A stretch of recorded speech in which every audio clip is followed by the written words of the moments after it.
All right, hello everyone. Welcome to the Academic Editing Group's Let's Talk About event on dissertation editing and coaching.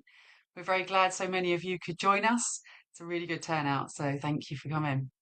My name is Jennie Seitz. I have predominantly been doing academic editing for over 15 years, and I'm a coordinator of the Academic Editing Group. I have a course through the EFA on academic copy editing, so I shall pop that into the chat in case anyone's interested in finding out more about that.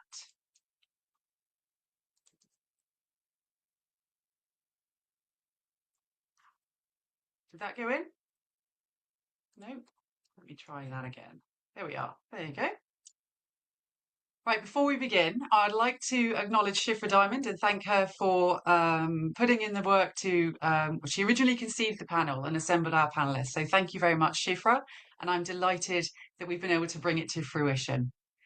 Today, we're talking about dissertation and thesis editing and coaching for graduate students. We'll be talking about how to get started in dissertation and thesis editing, the services our panelists provide, and the ethical issues involved in editing work that is being assessed. If time permits, we'll also discuss some of the practical challenges of working with dissertation clients. However, we won't be focusing on the more technical side of the business today. We're planning to hold a separate event dedicated to that topic, so we can talk about that in more detail in that event. We will leave time, we hope, for questions at the end. So please put any questions you have in the Q&A box when you think of them, and perhaps try not to put them in the chat because I might not be able to keep up with it, though I will try and keep on top of it. Let's talk about our panel. Our panel today. I am joined by Sheryl Lieb, who works as a dissertation writing coach and specialises in comprehensive editing of doctoral dissertations in the social sciences and humanities. Kate Vacek, who specialises in coaching academics and developmental editing. We have Dana Gunn, who focuses on academic and educational copy editing, and Karen Crosby, who specialises in APA style and helps academic writers gain clarity, confidence, and momentum in their work. So I'm going to hand over now to our panelists. I'm going to ask them to introduce themselves a bit more and tell us about their professional and academic backgrounds and business focuses. So Sheryl, could you start us off, please? Hello, everybody. It's really good to see so many of you on board today. Um, I am Sheryl Lieb. I've been doing what I call academic editing, but most primarily dissertation editing since 2016, both part-time and sometimes full-time, because I'm also a university educator. And there was a time I took some time away from that and worked full-time, but I'm back to teaching at the university as well. So I do both, but I teach something. I teach very differently. I teach philosophy and humanities courses along those lines. So it does make sense that I work in the humanities and the social sciences when it comes to dissertations. Background, I have a PhD in what is called educational studies slash cultural studies with a specialization in philosophy of education, ethics, and existentialism. I know that's a mouthful. Basically, I'm an academic at heart. That's what it comes down to. So have I answered the question, Jennie? I believe so. Okay, thank you. Let's hand off to Kate. Hi, everybody. I'm Kate Vacek. My business is called Compass Academic Coaching. I primarily focus on coaching. I also do developmental editing, or as I will tell my clients, feedback on their work in progress. I came to this work via University Writing Center. I started working in one as an undergrad and kept coming back and doing it more and more. Um, I was coordinating a university writing center when I decided to do my PhD, which is basically in teaching academic writing. Um, it's composition and teaching English to speakers of other languages. So if you're doing academic writing in English, whether or not it's your first or second language, that's what the focus of my PhD was. Um, yeah, so I work with academics at every career stage, but certainly including doctoral students working through the dissertation journey. Okay, thank you, Kate. Let's go to Dana, please. Hi, I'm Dana Gunn, and my business is DJ Edits. I had a different name at one point, but I didn't want to change my business name. Um, I came to this from a very kind of a weird angle, probably, and I can say that for most editors I've met, we've come at it from different places. My background is not academia. My background is science, so I was a scientist. I'm a certified teacher, so I teach comprehensive science, 7 to 12. So I'm a licensed teacher. I did science, I taught science, and then I started editing science. But I actually edit a lot of nonfiction. I came into academic editing over 15 years ago. I put out my shingle. I did some work at UC Berkeley Extension to get my professional sequence in editing because I wanted something else to do besides teaching at the time, and my second client was working on a dissertation. And I said, I can do that. And so I kind of just did it. That's how I got into it. So there wasn't a whole lot of training formally around academia, but I learned from doing it. And I've been doing it 15 years since. I do other nonfiction editing as well and other academic editing, including books and chapters and book proposals, etc. Excellent. Okay, thank you, Dana. And Karen, please. Yes, hi everybody. I'm Karen Crosby, not Editors Canada. I'm the founder of Editarians in Calgary, Alberta. My pronouns are she, her. I'm a white woman with straight brown hair wearing a gray blouse. So I've been working much like Dana. I did not come into academic editing from academic pathway. But I've been working as a freelance editor for 24 years now, specializing in academic work and APA style. I have a small team. And in addition to working with grad students on dissertations, we work with researchers and faculty on journal articles, symposium presentations, book chapters, book manuscripts. We edit other academic documents such as CVs and teaching statements, and we edit nonfiction work such as books, reports, and corporate communications. But dissertations are a significant part of our work. What I enjoy most about dissertation editing is the potential to develop a strong bond with the client. We are the first reader of a document they have been pouring their heart and soul into for months or years. And we can help them communicate their ideas clearly while making sure they feel supported throughout. I see editing as communication, not correction, and doing that in a way that leaves clients feeling more confident and more capable than when they arrived. And I look forward to talking today about how we can provide that editing support to grad students ethically and effectively. Lovely. Thank you, Karen. All right, so let's get started with our questions. I'm going to start the questions today by asking how you got into. I know you've talked a little bit about it, but perhaps talk more about how you got into the dissertation editing and coaching part of your businesses. What led you into that area, and perhaps talk a little bit more about the kind of services that you provide, what that entails. So if it's developmental editing, perhaps explain a little bit more about what you do as a developmental editor. Who'd like to go first? Let's go with Kate. Well, so as I was saying, working in a university writing center, I was supporting our entire campus community, which certainly included doctoral students working on their dissertations. And then when I decided to start my own business, I initially connected with a company that specialized in dissertation coaching. So tons of clients in the dissertation journey were coming my way. And after moving on from working with them, I still have a sizable chunk of my business that is dissertation coaching.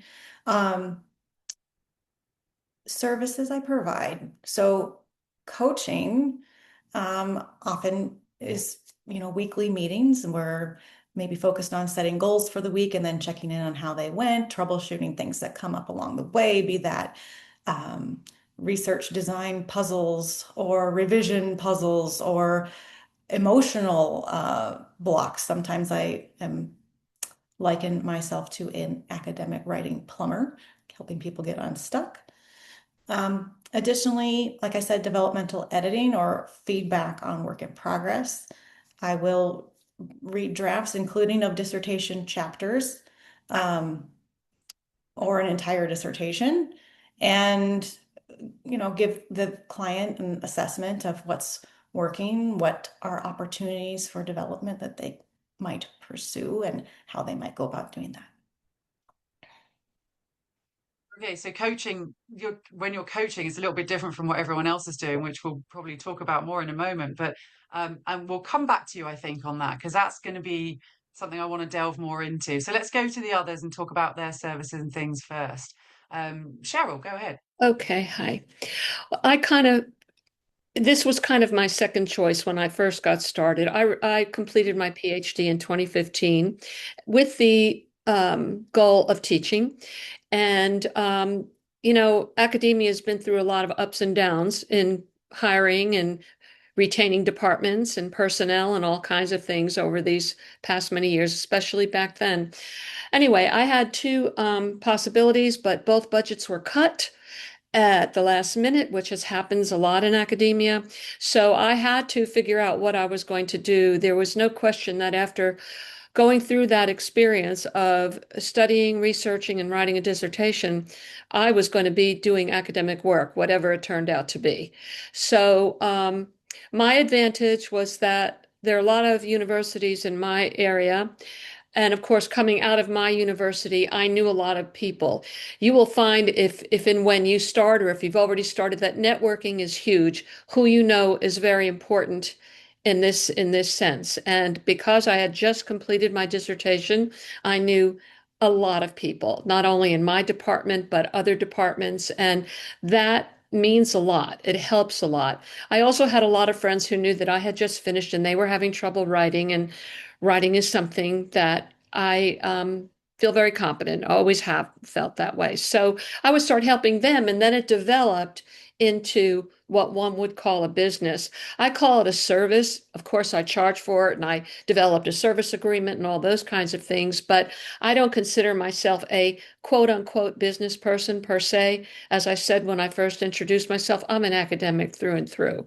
But so I look at it as a service, and that kind of goes along with what I heard Karen saying a little while ago, is that having been through the experience myself, I know the stressors, I know the rigors, I know what you go through. And I have found that people that I came to me for my services and support, they needed much more than writing technique. They really needed somebody who understood the process and what they were going through and the emotional trauma of it all, because it can be quite traumatic.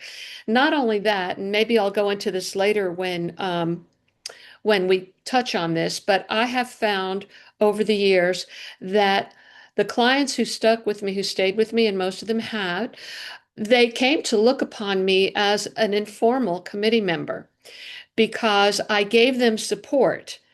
And it's not that their committee members didn't give them support, but if you know anything about academia, uh, these professors have to juggle all kinds of tasks and wear all kinds of hats, and they have so many different students they're advising, and time is sometimes an issue. So when I'm working with someone who I'm editing their work, more often than not, they want to talk to me.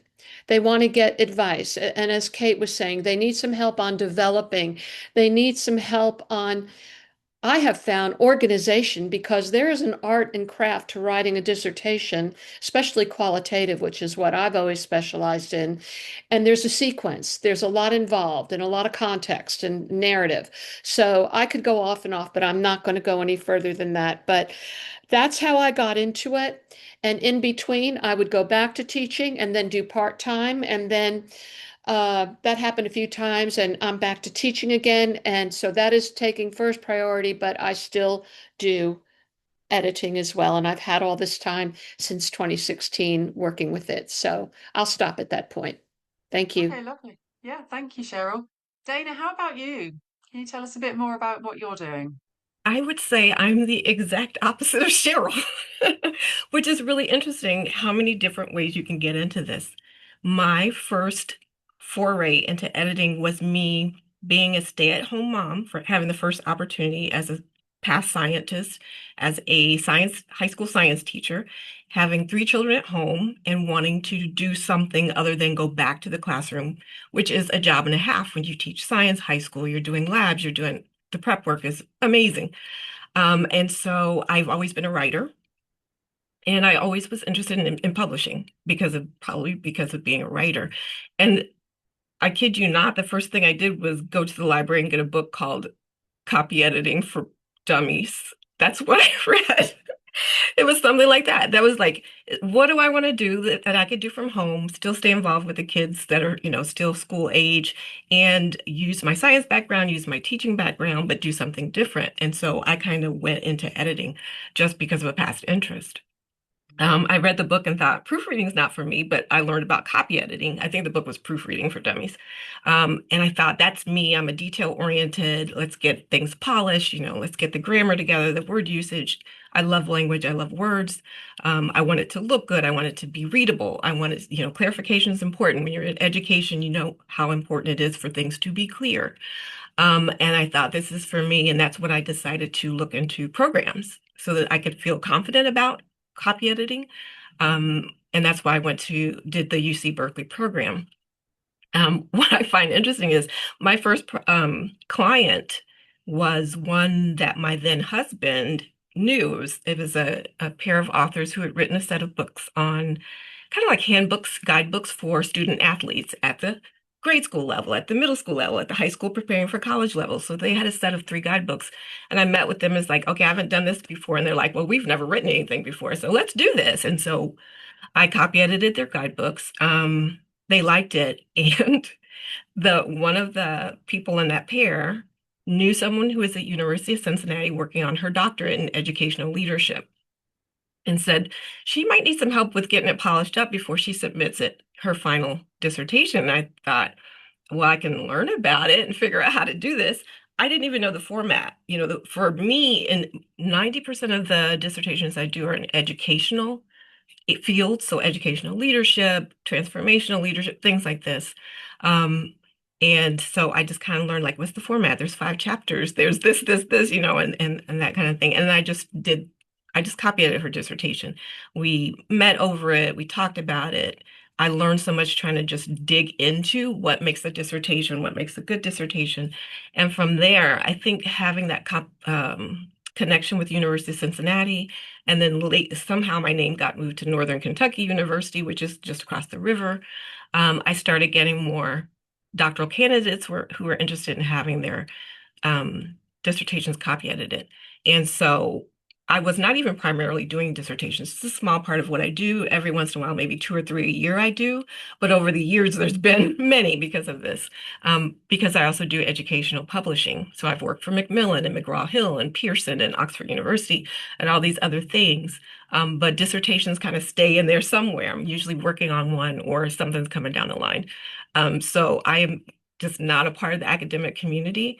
I am now, I think, because I kind of pushed my way in and now I have connections everywhere. But I got into it so differently. So that is fascinating to me. So, Yeah, it's really yeah, interesting, all the different ways that you can move into it, definitely. So I saw absolutely. you nodding a lot there, Karen. Do you agree with a lot of what Dana was saying? And would you say that, given the way that Dana started, would you say that it's a good area for newer academic editors to move into? Yes, I have all the thoughts going on. I first want to echo what Sheryl said Oh, yeah. about the emotional support editors can offer, understanding, empathizing, and normalizing that every other academic has had writing anxiety or writer's block or struggled to meet deadlines or felt overloaded with the amount of juggling needed is so important, because without that reassurance, clients are liable to think that these things are their personal failings, that maybe they're not good enough for this program. And we can give them the next step. And a concrete action is often what's needed to get somebody out of a spiral. So I might hop into a video meeting with them. We put the document up and we talk through the sticking points together. I can point out what's already strong that they don't need to worry about. I can emphasize the parts that I'm able to offload for them, so they don't need to worry about those either. I can share word tips for working large files that will save them time and therefore free up mental bandwidth so they can focus on the researching and writing that's needed. Yeah, I got into dissertation copy editing through a friend who was completing a Master of Arts in leadership, and her program was building a list of approved editors. So I wrote to the school and asked to be added. They put my name on the list. I hustled down to the University of Calgary bookstore to get a copy of the APA publication manual. This was pre-online shopping days. And within a few days, someone from the program wanted to hire me. I think dissertation editing is a promising area for any editor, new or experienced, with two caveats. First, you need to be excited by the work. I was attracted to it because I loved academia. I thought I would be an academic until life took a turn. I love answering clients' questions and rekindling their love for their topic. I genuinely enjoy reading their work. But if the thought of reading a 250-page sandwich dissertation with tables and figures and 40 pages of references makes you want to stick a fork in your eye, then this is probably not the niche for you. I would also say that you need the right training. In my view, that training should be editorial. It does not require having a doctorate yourself. So my friend endorsed me to her cohort, and I wanted to live up to that trust. I wanted to over-deliver and wow my clients so they would endorse me to their peers and my little snowball would grow. So I have learned that word-of-mouth referrals are worth their weight in gold. People talk, and soon everyone in a program knows about you. So do outstanding work, ask for testimonials, and make it easy for satisfied clients to refer you. If you're just getting started, leverage your warm market. Write to people and tell them you edit academic work. You have openings in your schedule. You're accepting new clients. Invite them to forward your message to anyone they know who may be interested. We hesitate to put ourselves out there. We fear we're bothering someone, but you are offering a valuable service that they or someone they know might need, right? Few people know an editor the way they know a realtor or a mechanic. So remind them what you do. If every so often they hear from you, then your name is going to come to mind when someone in their world needs editing. I've had people contact me to say, is it okay if I send someone to you? That taught me to say clearly, yes, send your people to me. If I'm not the right fit, I can usually help them find someone who is, because I'm plugged into the editorial community. So let everyone know you're open for business. Add dissertation editing to your bios, to your website copy, if you have one. Look for universities that have lists of recommended editors. How can you get your name on that list? If you live near a university, like Dana was saying, she had a connection with this university and she was able to grow that connection. People often prefer to work with someone local. So if you can contact some program heads or the writing center, you may be able to leverage your geographic location. And I guess my final tip for people just starting would be to pick one style and learn it well. Jumping between styles can be confusing when you're first starting out, and it can make you less confident in the work that you're delivering. If you learn one style well, then you can say to your client, I know Turabian, I know MLA style, and I can help you meet those requirements. Excellent. Very helpful information. Thank you. Yes, Kate.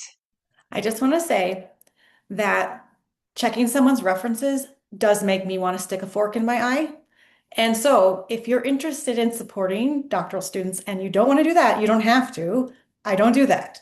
I coach people. I do developmental editing. If someone needs help with the references, I'm going to send them to Karen. Okay. So That's don't great. be afraid. Yeah, I was going to say, Great would you agree with clarification. all of that? Would you agree with that, all of that? Let's go to Sheryl, because Cheryl's got her hand up. And I want to ask as well, would you agree with everything that Karen said? And would you also Do you think that it's important to have subject matter expertise, or is that not essential? Those are all good questions. I'd like to respond. I agree with what Kate said, and I also do not do, and I state that up front, and it's in my service agreement, I do not do reference pages because I'm concerned with the writing and the content, not just the mechanics of writing. And this is something I want to get across. I want to say that I am not in disagreement with Karen or anybody else and Dana when they say they don't have a PhD and they don't need one. I will say it is a great plus if you have one because the client knows you've been there and you've done that. Not only that, it's not just the emotional part. I know, and they know because they've been trained and they've done the work. No, I don't want to downgrade that at all, but I know the structure. I know the formatting. I know what has to be, what section has to. One of the biggest problems I've seen in dissertation writing among doctoral students is lack of organization. And they're supposed to have courses that help them along this way in dissertation writing, but somehow it doesn't always stick. And I have found many times where whole sections are totally out of order, and there is an order, even in qualitative. But going back to your question, I want to remember exactly what you asked, Jenny. I think I touched on how I feel about PhD versus not having a PhD. If you're willing to do the work the way Dana and Karen have, great. But it is a huge plus to have it because again, you know what's involved. You know the experience, not just emotionally, but technically, research wise. Um, and also, it adds credibility because you've got it after your name. And so I'm not saying everybody needs to go out there and get a PhD. I'm just trying to talk about the realities of the situation. I do think that dissertations are some of the hardest things to edit. And let me put this caveat in there too, because we're all unique as editors and coaches and whatever. I don't consider myself a copy editor. The word that I come up with, it's more than developmental. I call it comprehensive because for me, content and organization, if you don't have that, the words are just words, but it's got to make sense and it's got to be coherent and there has to be context and it has to flow, content flow. So there's a lot involved. And as far as being a subject expert, I have done areas that I wouldn't say I was a subject expert because my background, though, is in both the social sciences and humanities. I have no problem, whatever the subject is. However, I will not do science, engineering, STEM, any of those things because that is not my wheelhouse. And I'm not going to go there. So, and have I answered, I think, what you asked, Yes, Jen? absolutely. Yeah. So Okay, thank you. what I'm noticing here is we've got a bit of a divide between sort of what copy editors feel about it and then what developmental editors feel. So I think what it seems to me is that developmental editors, because they're involved further back in the process, let's say, when you're building and developing the actual content, there's more subject matter knowledge needed, perhaps, than what you are when you're a copy editor. Okay, so I think Yeah. that's what's coming through here. Would you agree, Kate? Because I think that's looking at the difference between the different styles, and then you doing developmental and coaching. Yeah. You're really involved in the heavier side of the editing, I think. So, um, would you agree with what we're saying there? Well, so I mean, I don't know that any one side is heavier or lighter, but they're just different. And so I think that the question of subject matter expertise, you're gonna love this, folks. The answer is it depends. It depends on what you're trying to achieve as you're supporting this writer. Um, I have coached STEM faculty.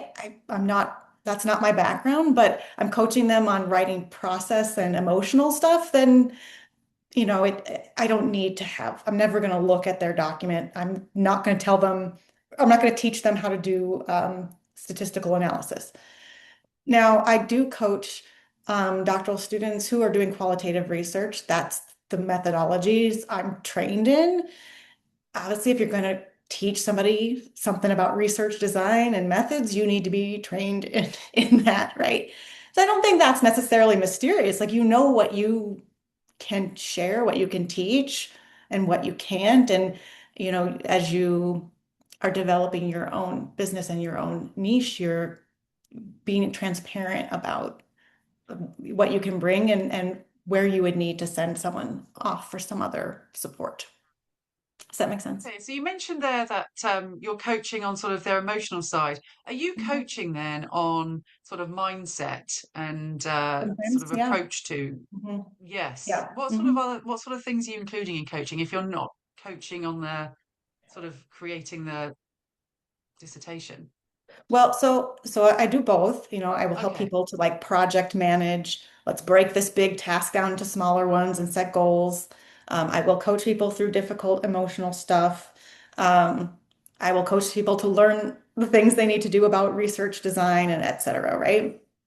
So I think coaching can cover a lot. And if you are interested in doing this and you're kind of setting things up, you can do some or all, or you choose what feels good to you. That's the beauty of being your own boss. You get to pick, right? Mm. Um, so I don't, did I answer your You question, did, Jenny? I'm just going to ask a couple of questions whilst we're talking about coaching. Did you have any specific training for coaching? Would you recommend that?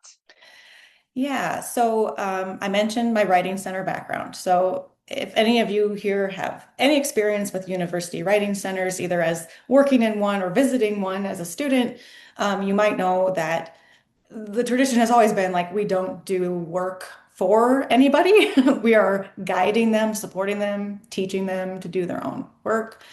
And so that coaching ethos was very much built in from that experience.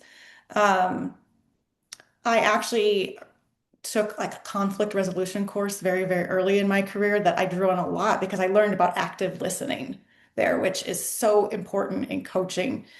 And then more recently, I discovered motivational interviewing. This is a communication style that is used widely in different helping professions. It's very, very highly evidence-based, research-backed. So I have done professional development in that in order to be able to be an effective coach.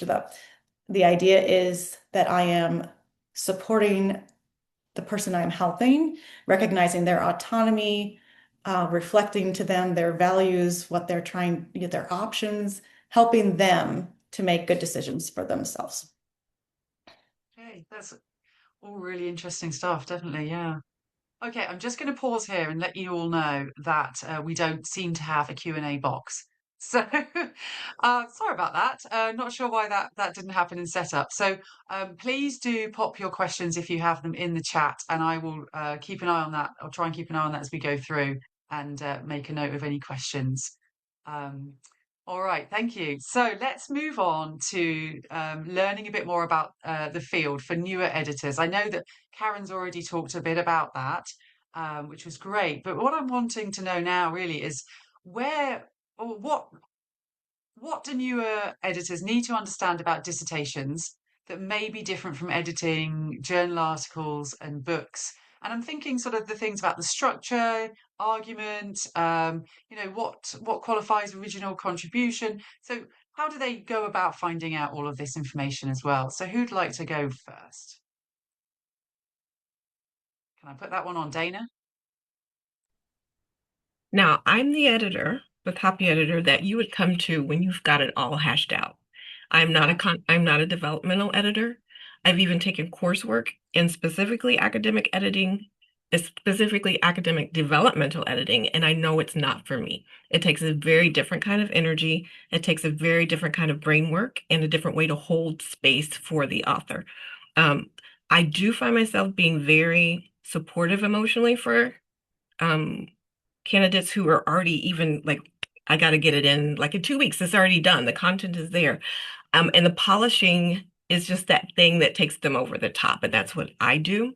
And so this probably is not the question for me because at this point, I recognize when the structure is not there, but it should be at the point where they come to me. I recognize when the evidence is not there, it's not supported, you're missing something. There's a whole field where you haven't even mentioned this, or someone who's very significant in the field that seems like they should be part of your dissertation and your lit review. But at this point, if there's clarification needed or some type of content I think that's missing or maybe extraneous even, I might make a comment. But that's something for them to work out with their committee, with their advisor. I'm not about the content. At the point where they reach me, they should have the structure and the evidence and Right. all those things in place. And so I really just don't deal with those, but I recognize it because I've done it so much and I've taken coursework around it. Yeah. And so it's really, I put it on me as as far as informing of something that I see, like to my best professional knowledge, this is what I think about this. But really, I'm at the point where I am just getting your words to shine, to your ideas are clear, your transitions are clear, and that kind of thing to bring out the content that's already there. So. So, And I am a so would you? reference person. I'm on there. I start with references actually. So I start with references because it gives me a really good idea about what this dissertation is going to be about.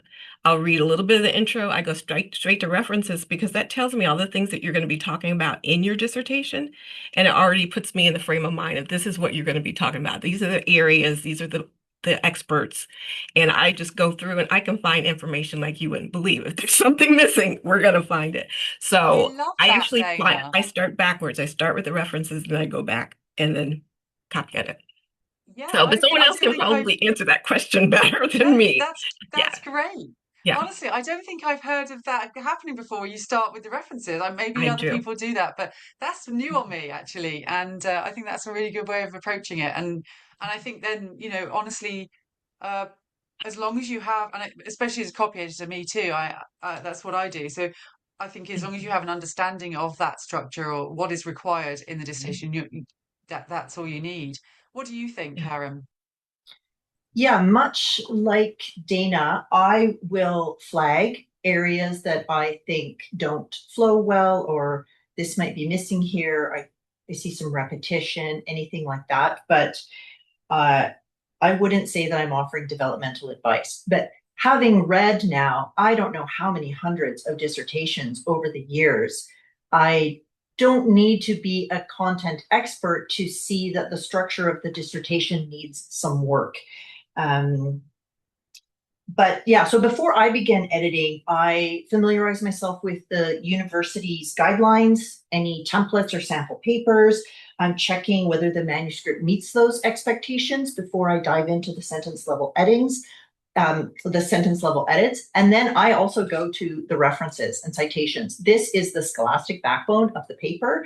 I want to make sure that it's strong, and I want to give my client lots of time to look up any missing things, or something isn't right. You've cited this, but it's not in the references. You need to look up this source. That may happen. And from there, my process is remarkably similar, whether I'm editing education, psychology, leadership, nursing. I'm not evaluating the discipline. I'm applying an editorial process. So as I edit, I'm preserving the student's voice as much as possible. For example, if I revise a passive sentence, I'm keeping the same verbs. If I notice a pattern like repeated syntax or wordiness, I'll flag it and suggest options rather than rewriting it for them. I think it's always preferable to flag and suggest. So simply saying this is problematic is much less helpful than saying, this word or this structure is problematic for this reason, and here are some ways you could address the issue. So the client has now learned something that they can apply, for that sentence and potentially elsewhere in the dissertation. If you're brand new to dissertation editing, or you're just thinking of adding this to your practice, probably the biggest difference is the line of authorial intent. The pen needs to stay in the student's hand, which we'll talk about later as we get into ethics. But a professor or a researcher can throw me a manuscript and say, it's 10 pages too long. Can you whittle this down? Sure. But I would never do that with a student paper. If you have no clue how a dissertation is put together, download a few and read them. Virtually every school now uploads dissertations to online portals for indexing and dissemination. But I don't think you need to worry about, do I understand the disciplinary differences? What should this dissertation include? Do I need to be a subject matter expert? evaluating the argument and the contribution to the field is the supervisor's job. And determining what goes into the dissertation is the university's job. Usually there's a many-page handbook that outlines what should be in each chapter and in what order, and sometimes there's prescribed headings and grading rubrics. So one other difference between working with grad students and working with faculty or business professionals is that there's a greater likelihood of them wanting to make their urgency your priority. They've run out of time, their paper's a mess, they want an 11th hour miracle. Professors and researchers give way more lead time because they understand that you are a professional and these things take time. So here I think it's helpful to put on your business owner hat and think through your ideal process in advance. What are your boundaries? Will you take on rush work? Under what circumstances and for what rate? My clients give me lead time because I keep telling them I need lead time. So even if they can't give me much time to do the work, if they can tell me in advance, hey, this project is coming and I need it the next day, then I can block time in my workflow. So the work is still rushed in a way, but it doesn't feel rushed because I've created the capacity to handle it.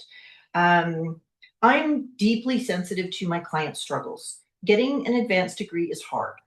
Writing is hard. Most of my grad school clients are working professionals who also have family responsibilities. So they're offloading that editing, but also that kind of that emotional toll that we were talking about earlier. And I think how you made them feel, not what you did with the commas, is what they're going to remember. And other clients we work with don't normally have that level of cheerleading that's needed. I hope that answers the question. Yeah, that's great. Thank you. Yeah. I mean, I certainly when I started out, I didn't fully understand what went into the structure of a dissertation. But I was still editing them based on the training that I'd received on how to edit academic papers. So there's it was like I knew what I needed to do. I just didn't know I didn't have the academic background, I suppose. I'd written a dissertation for a bachelor's degree, but that's all. So I had some knowledge, I suppose, but you learn as you go as well when you're copy editing. So for me, there's that. In my course, I do now lay that all out though, so that it's clear. So just a little plug there that probably shouldn't have done. But anyway, if anyone's looking to find out where they can find out information for it, there you go. Let's move on now to talk more about the ethical issues, because we have sort of touched on those a couple of times as we've been going through things that we shouldn't do when we're doing working with dissertations and theses that are going to be graded. So let's talk about where you draw the line between helping a student and doing work that should remain the student's own. Perhaps we can start with Kate on that one, please. Sure. I mean, I think it might be helpful just to give some concrete examples. I've had students ask me, will you find references for me? No, I'm not finding references for you. Will you apply this feedback from my advisor? No, I will not do that. I will help you understand what it means and how to do it. So I think those are some common things that come up. I think it comes down to I will support you. I will not do the work for you. And I think for me, it's like a gut instinct. I know where those lines are. I think that you will develop certainty around that for yourself as you go. And in the meantime, it's just helpful to find like a group of other people who are also supporting writers and talk through where have you said no? Where did you feel weird about things? And that will kind of help you calibrate. Okay, yeah, Cheryl, please. Yes, I agree with what Kate said. And in a conversation or a consultation session, I use those very same approach. When I'm actually doing the editing, I'm working in track changes, I thought this might be helpful to explain, is that, and it does take more time, especially because I'm doing developmental line editing, comprehensive editing, all of that. And I am very much looking at content as well as the more technical stuff. But I have developed a system because, and this is something that would come up more in a future business conversation, but I learned to charge by the word when I'm editing because to me it's the most transparent way to show what has been done, and you're not affecting the length of page, not charging by the page and having to guesstimate what that looks like. But what I'm trying to get at here is that I develop a system where, because I charge by the word, if there is missing information, I will use a certain highlighter color and make lines. There are no words. And then I'll have a comment that says, such and such information is there's a gap of information here. You need to do blah, blah, blah, blah, blah. If there's repetition, I will highlight that with a comment. You just stated this in the previous paragraph, whatever. So I'm not doing the work for them, but I'm pointing out what's missing, what's too much, or I'm pointing out this section does not belong here. It belongs elsewhere. You need to reorganize, et cetera, et cetera, et cetera. And I think that comes from my teaching background because not that you have to have been a teacher to do that, but it's just natural to me to say, this is the issue. And I'll sometimes give them resources. I won't do it for them, but here, or go to APA or go to WiseOwl or wherever it might be. So this will help you understand. If I see a statement where it's obvious that it's a statement of fact, but they're not demonstrating as such, I'll make a certain I'll do a blank parentheses and highlight and say, citation needed. And that's it. So I'm not doing it for them, but I'm pointing out these gaps or these issues. And one other thing that comes up very, very commonly these days, I'd say over the past several years in particular, I am seeing running quoted, not direct quotes, but indirect quoted statements. And you just can't do that. That's like using somebody else's writing. And I always say to them, if you're going to use a citation, you then need to follow that cited statement. Even if it's not a direct quote, you need to explain it in your own words. You need to provide the background and the context to show that you know what you're talking about and you're not just repeating what other people are saying, even if you're not using direct quotes. So those are just a couple of things I would recommend. Also recommend coming up with a service agreement. And the other thing I do is I always, when I'm done, I do it by the chapter. Whenever I'm done with a chapter, I give them what I call my editor summary report, so I can flag things to look for, so they kind of have that to go by as well. So just a few tips on that. Excellent. Thank you very much, Cheryl. So, Dana, do you have any difficulty sort of navigating the line between improving their students' writing or language and instead of sort of their ideas? I really don't at this point. I can honestly say maybe earlier in this journey I may have, but I've done Mm. it so much now and for other organizations now, for other university presses and things like that, where you have to be on point if you're going to be working for someone like that, that I think I've just kind of gotten a sense of when it's too much. I really think of it as a puzzle, even a paragraph as a puzzle. And I try to use as much of the words that the student uses or the whoever the author is uses. And it just might be a matter of rearranging the sentence for better flow, for better coherence, for, connecting one idea to the other. But there could be a word usage issue. And often what I do, if there's a word usage issue where I'm like, the nuance is not quite there, I would suggest I do a word choice. Word choice, like, is this the word you really want? Think about what it means. Is this what you intend to say? And then I might offer a word or two or something like, I think this is what they're getting at. But I wouldn't just like put it in there unless it's something obvious, like they wrote real, REAL, and it was REEL, something like that. But I really do my like darndest to use all the words that candidate is using because they meant something for them. If it came out of them, that's their voice, that's the tone they're trying to go for. And I really emphasize like supporting the author's voice.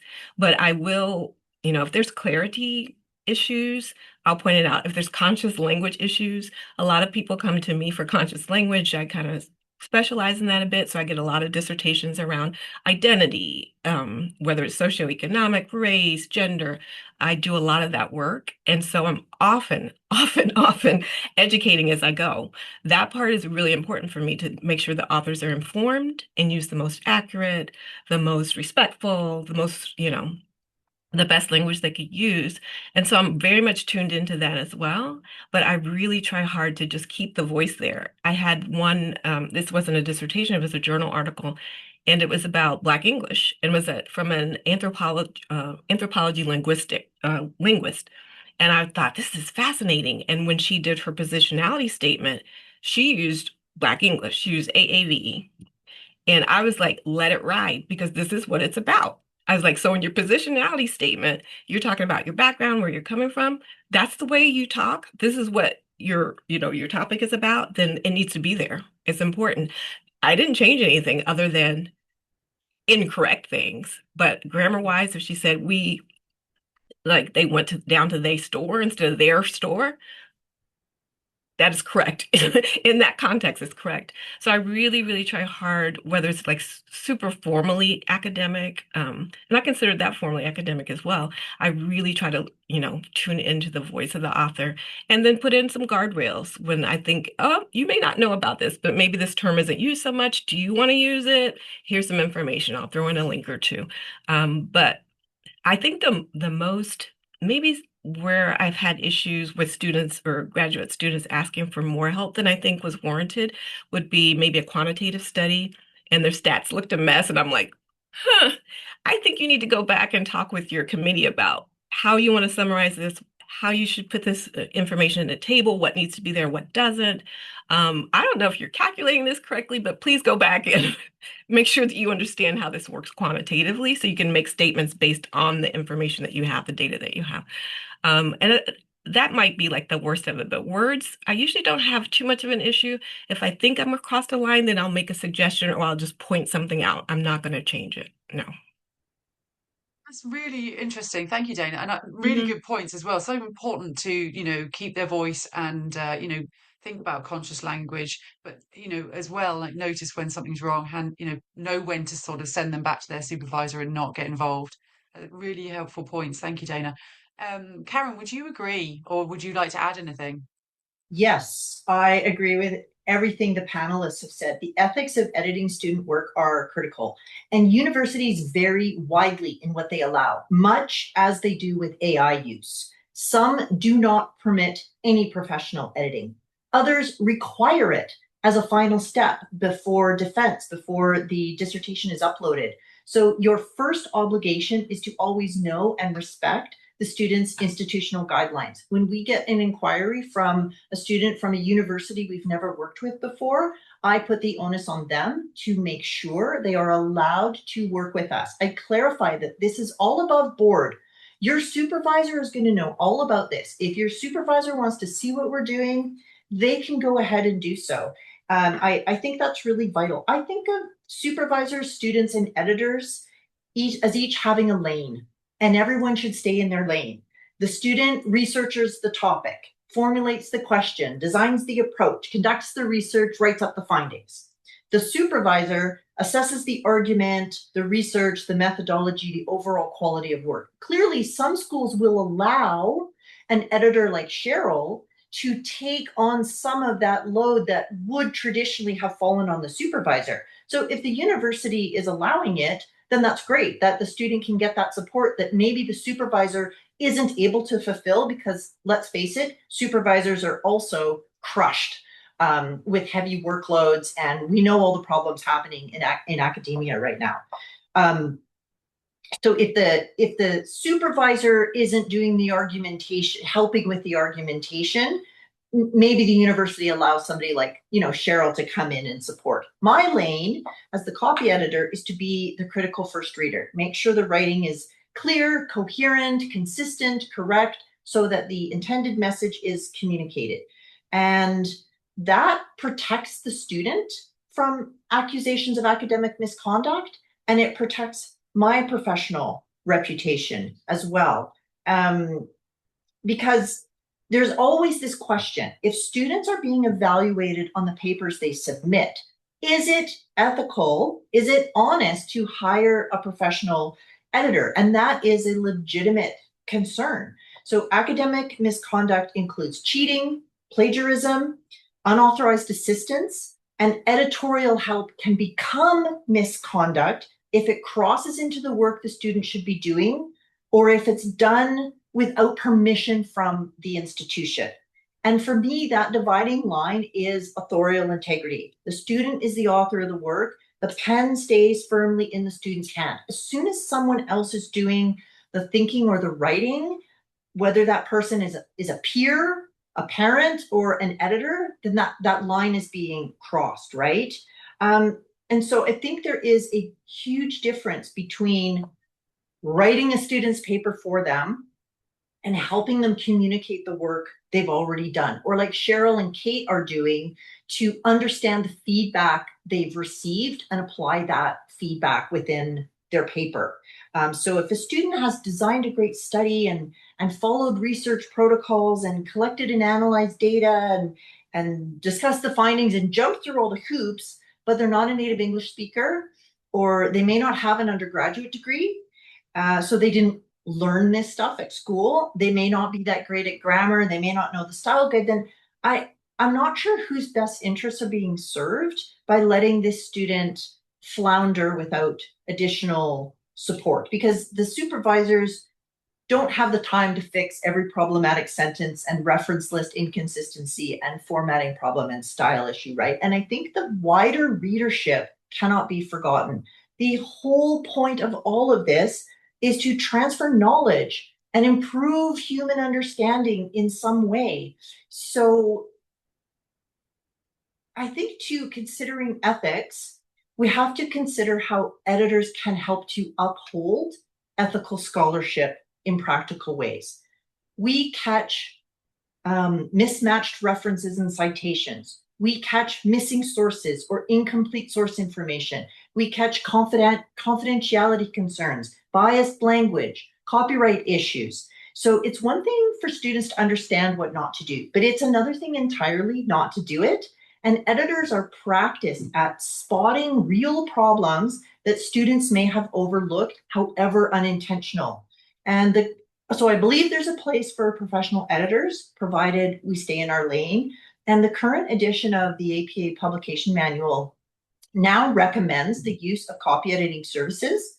It reminds students to verify what assistance their institution permits, but I think that's an important acknowledgement that ethical copy editing done appropriately can support rather than undermine academic integrity. There's so many good points in there, as Sophia said in the chat. So yes, thank you, Karen. I'm just going to put into the chat now, Editors Canada have some guidelines on editing student work. And I'm wondering, if I just come back to you quickly, Karen, do you think, are they helpful for you in determining the acceptable levels of intervention? And do they align with all of the things you've just said? Because let's make the emphasis that they are guidelines. They're not like prescriptive instructions. But I want to know how close are they with what you've just said?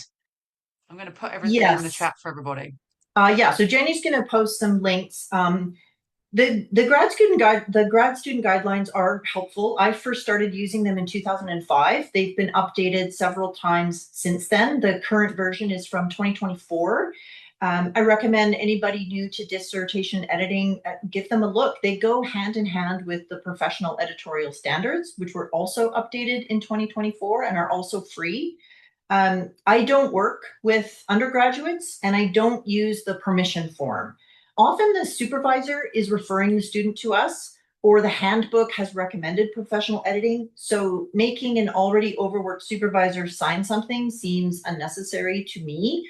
I will happily sign a form if needed, but otherwise I trust my clients. They're investing tens of thousands of dollars into their education. If they tell me that they have permission to work with me, then I'm going to believe them without making the supervisor sign a form. So in my experience, the ethical editing guidelines give you confidence, not only that you're not straying into rewriting, but it also communicates to clients that you know what you're doing and where your lane is. In other words, just letting clients know that you follow these guidelines can be helpful in itself. One quote in the guidelines that I love from a graduate program director says, quote, "The editor's job is not to produce a defensible thesis. The editor's job is to produce a thesis that flows and is at least clean." And that line is top of mind for me as I work. So yes, there are guidelines.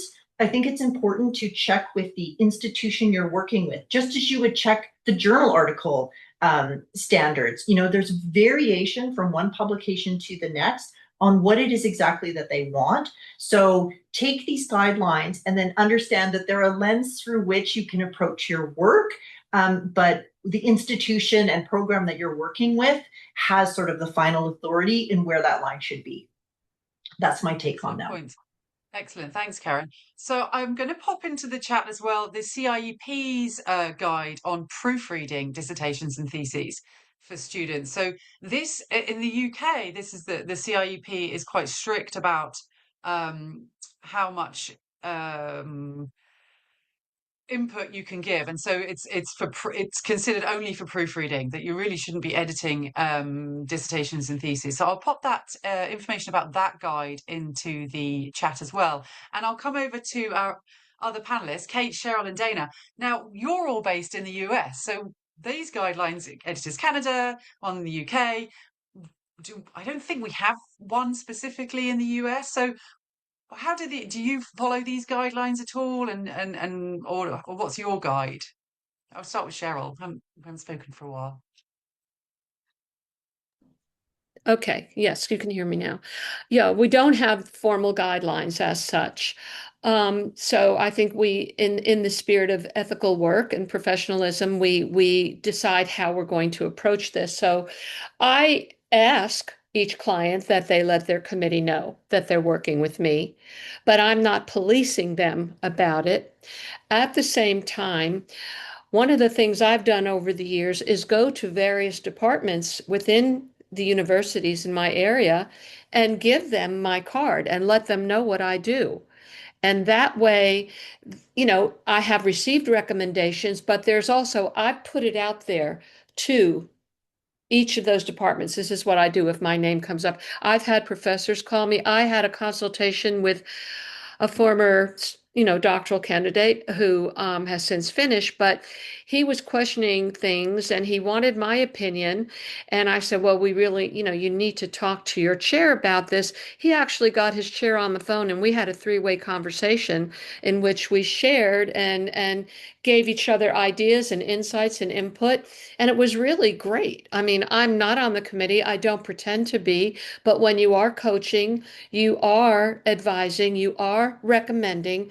So yes, while we don't have the formalities of, you have to do it this way, prescriptive, I apply an ethical stance by asking them to let their committee know.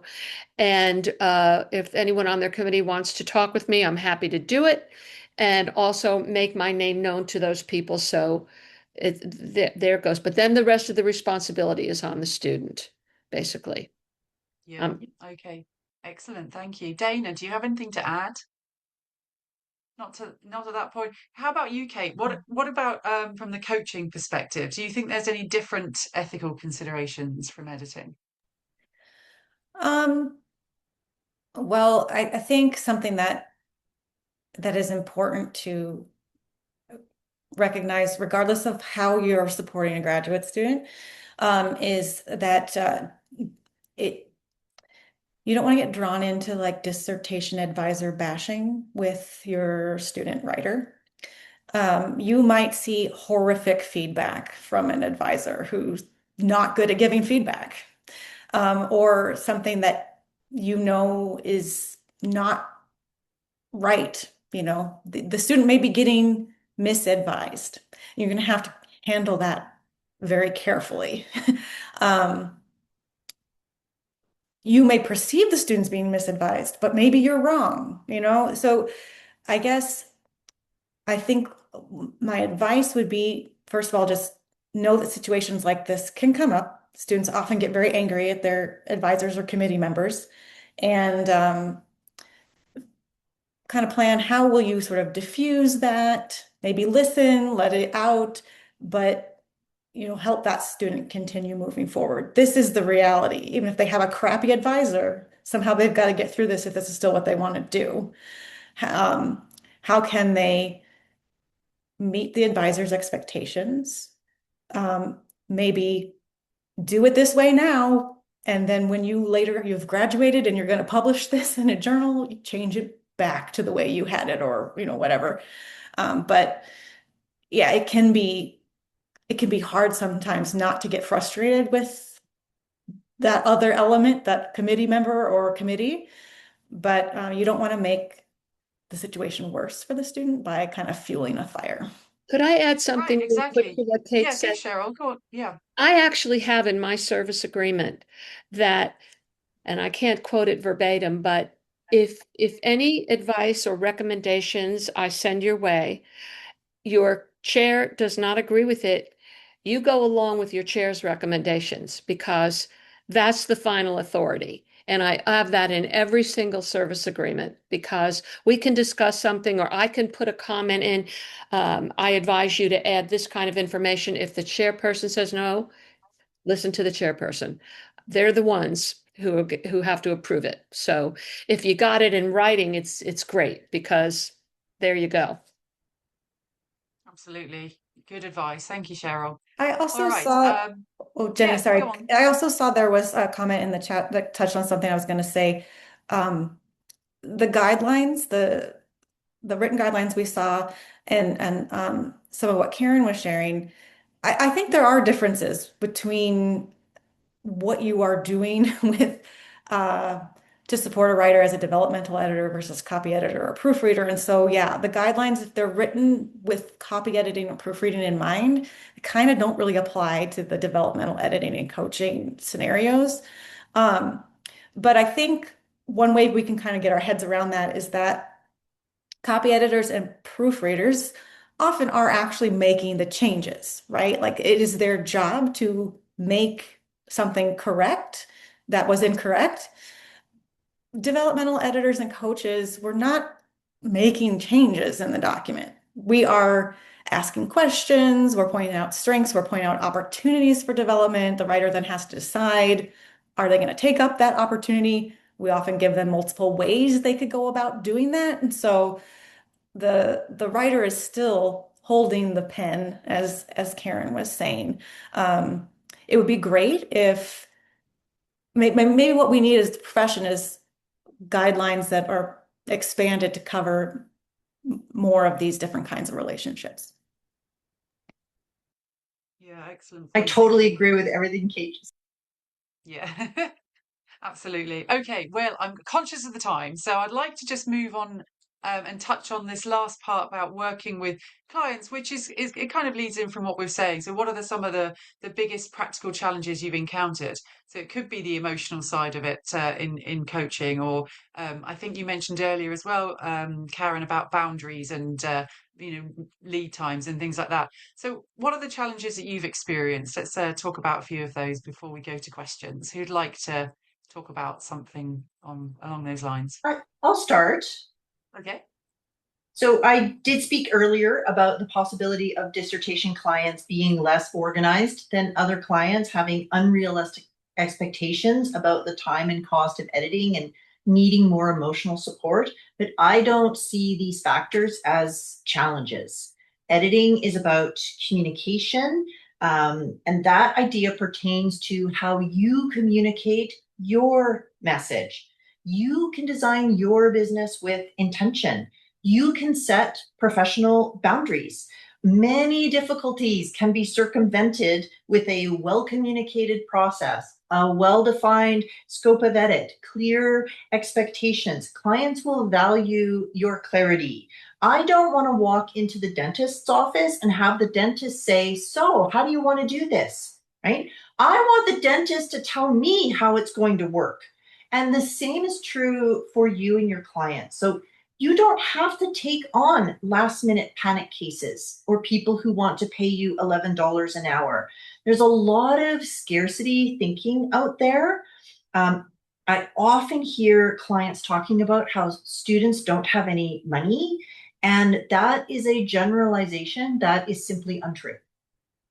I don't find the emotional support we offer to be challenging. I find it meaningful and gratifying to help someone across the finish line to achieve an important life goal. But if you think that that additional support would be draining, then working with grad students might not be a good fit for you. And I encourage you to think about the spectrum of options that only 4 people have shared with you today. You know, Dana and I both came in not from academia. You know, Sheryl and Kate came in from academia. There's developmental editing, there's copy editing. Dana's doing stuff with plain language and accessibility and, you know, EDI. So there's lots available in this field that simply the word academic editing, you know, needs to encompass a lot of different things. So if you're just starting out, I encourage you to explore the breadth of options available and don't get funneled into this idea of, oh my gosh, I have to take on these last minute clients and I'm going to have to work all weekend and I'm only going to make $15 an hour, because I can assure you, I never do that. So you don't have to either. Very nice. Yes, I think that's so important about managing expectations up front, so that everyone's clear about what's happening, what's going to happen during the project. You know what you're going to actually be covering and how you're going to help them, and in what time frame, and just all of the details up front really helps, in my opinion. Does anyone have anything to add to what Karen said there? I do. Yeah, go Dana. Um, this ties into a question that Sonia asked about clarifying what services you actually offer. What is copy editing versus proofreading? A lot of, and it's not just doctoral candidates, but a lot of authors don't understand the different levels of editing. So you may spend a bit more time, especially with graduate students, explaining what it is that copy editing means to me and what I can do for you versus developmental editing or that kind of thing. So in my agreement, if I say I'm doing copy editing, then I put in, I'll address wordiness, I'll address clarity or word usage or numbers treatment, and be very clear about that. I'll point out, you know, if something's not conscious or not clear. Formatting, capitalization, punctuation, the mechanics of it all, so that they know exactly what that copy editing means. And I think a lot of it is, if you're going to be working with people working on their dissertations, then you're going to have to be an educator of some sort to make sure they understand what you're going to be doing for them and is it what they really need.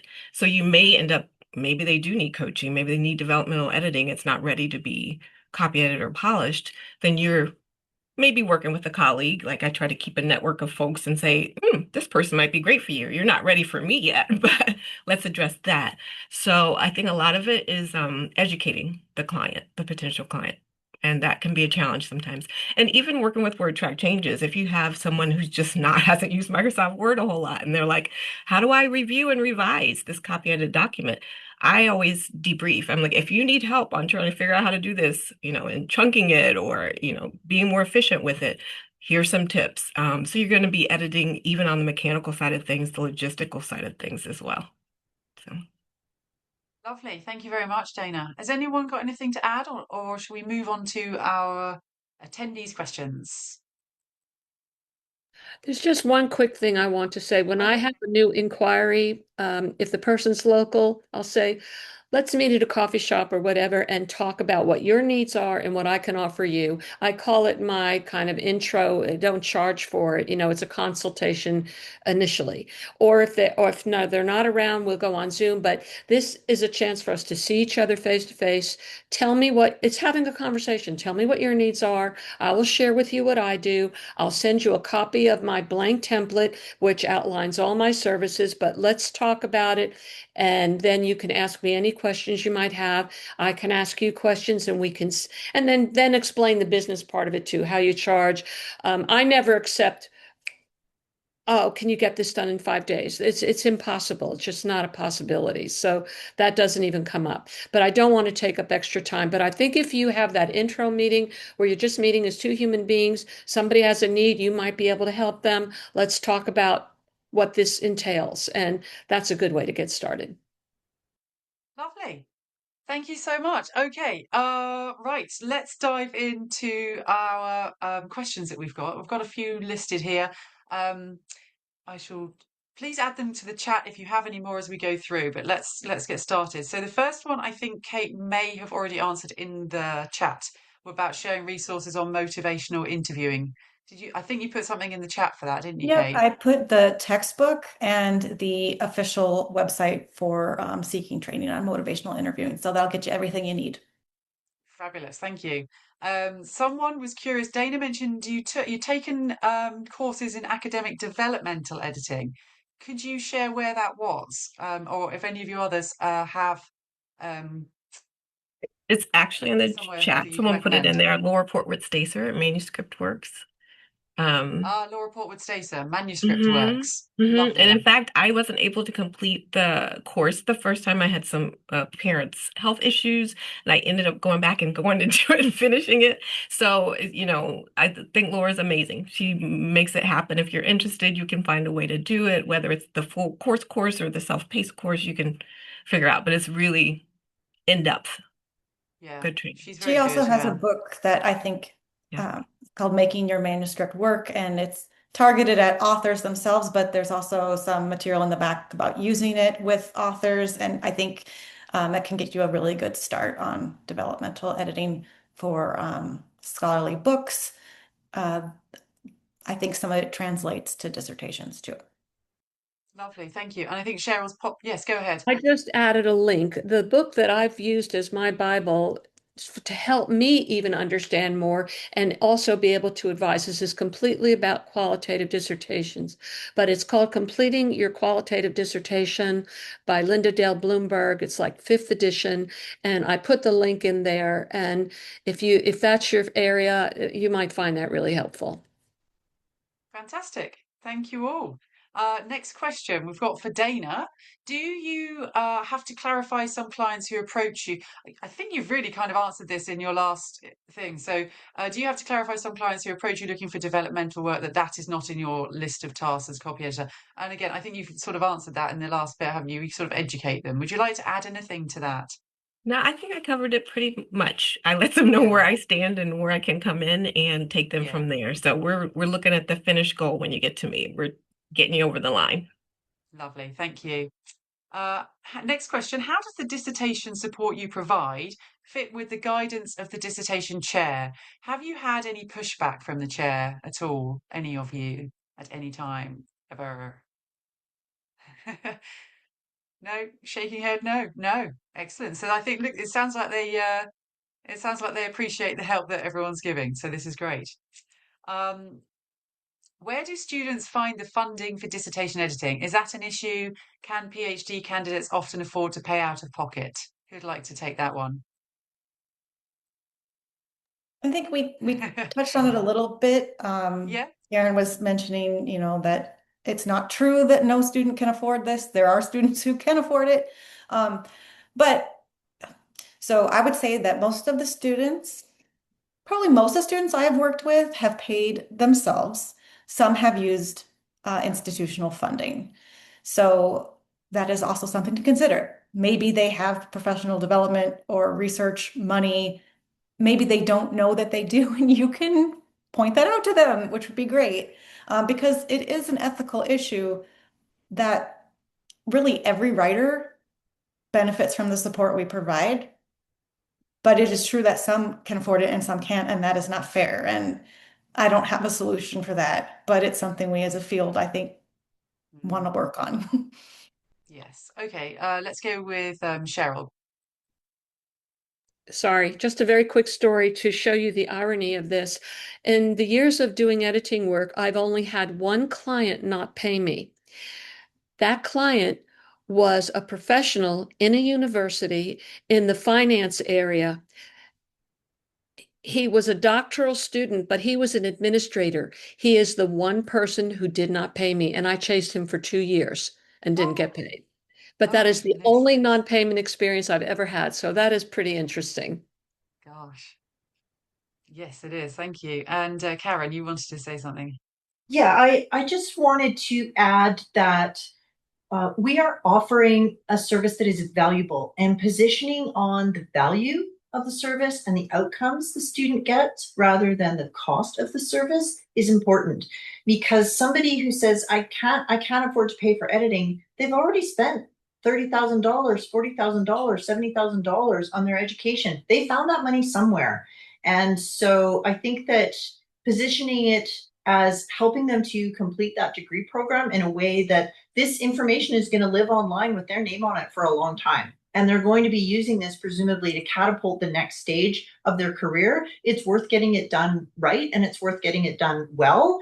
And so I tend to attract the kind of client who sees the value in that and isn't questioning what it's going to cost, because they just want it done right in the first place. And I would say that, yes, it's an unequal system. You know, we live in an unequal society. So perhaps consider what might you do to help level the playing field if you have the capacity to do so within your own finances. Maybe you offer free resources. Maybe you take on a certain number of projects a year from scholars with different intersectionalities or from different marginalized communities. Maybe you volunteer. I think that's a personal choice, but as Kate said, everyone benefits when we lift the level of scholarship of the field, and that's valuable. So don't undersell yourself.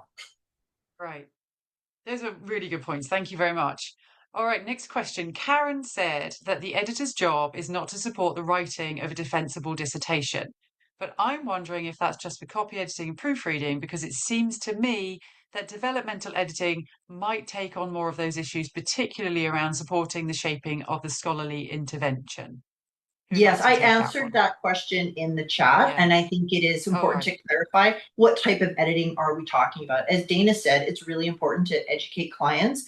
What are we talking about when we're saying that we're doing these different things? Most people who inquire for us, they want their manuscript proofread, but none of them are looking for proofreading. They're really looking for copy editing. So it's our job to inform our clients what the boundaries are, to make sure that they don't go over them and that we don't go over them. And I think that's a valuable service that we can provide, because sometimes students simply aren't clear. Absolutely. Would anyone like to add to that? No, I think that sums it up. Okay, then just one more, I think. If there's time, could the panelists talk about tips for approaching dissertation advisors to promote your services? Best time of year, materials to leave behind, how often to follow up, etc. Who's got an answer or answers? Go Okay. on then, Cheryl. All Thank you. right. Well, I kind of mentioned earlier that, you know, if you're fortunate enough to be in an area that has several universities, you can drop off information. Although in this day and time, people seem to prefer emails much more than in-person visits, but I still hold sometimes that face-to-face contact can really make a difference in a very positive way. Or even just leaving a card with the receptionist for that department, or possibly even leaving a packet. I've done that too, where my packet has explanatory, information on what I do, the kind of editing and, consulting that I do with the card attached.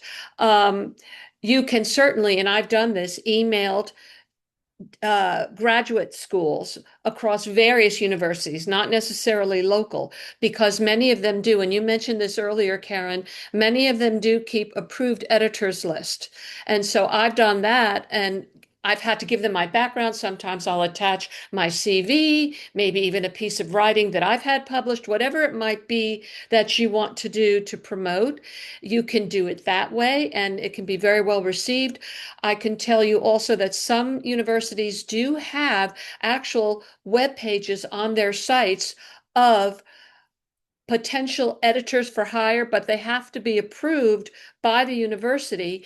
And I did that with UNC Chapel Hill, which is the flagship campus for the University of North Carolina, and got approved, and I was added to their website. So those are some formal things you can do. And then if you just do what we call networking, putting your name out there for, in certain areas, academic areas, or What else? There's got to be some other venues. I can't think off the top of my head because my mind goes immediately to kind of academic organizations. But go ahead. I'm going to stop talking. Just You go no, ahead. just would you say there's a particular time of year to contact the universities, or is any time of year okay? You're muted. Cheryl, you're muted. Cheryl, you're muted. Oh gosh, I'm sorry. So sorry. Probably the worst times are when a semester is just starting or just Right. ending. And then somewhere in between those times would, in my view, be best. Okay. And would you follow up every few months or every semester or once a year? How soon would you do that? I don't think there's a timetable for it. I think you have to just use your own sense of instinct and what feels appropriate and go from there. And just you can be very informal. Don't make it too wordy if you're following up. But I left these materials such and such a time. I'd like to follow up with you. If you're interested, please contact me if you'd like to know more. I think that's just really a personal choice how you want to do that. Okay, lovely. There was just one more question. Can Cheryl please specify what the process of university approval for inclusion on a dissertation editor's list entails? Basically, I started out by contacting graduate schools because I learned, at least in my general area, not just my city, that the graduate school itself, not individual departments, but the graduate school itself was the entity that maintained an approved editor list. That said, it can vary. There could be departments that maintain their own approved editor list. So I would try any and all of them. That's part of your networking. Lovely. Thank you so much. So that's really all we have time for. Yeah. I just want to say a huge thank you to our wonderful panelists for sharing their valuable time and expertise today. Honestly, it's been really interesting and really, yeah, thank you so much. Um, Thank you also to everyone for joining us to watch and via the recording if you chose to do that. We hope that it has been helpful for everybody. Our next event as part of the academic editing group is on Wednesday. It's our coffee chat. It's hosted by our lovely Karen, and the topic is services academic editors can offer. So it ties in quite nice and closely with what we've been talking about.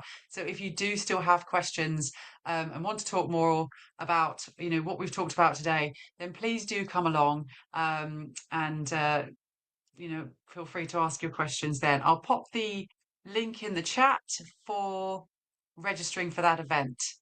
And we hope to see you there.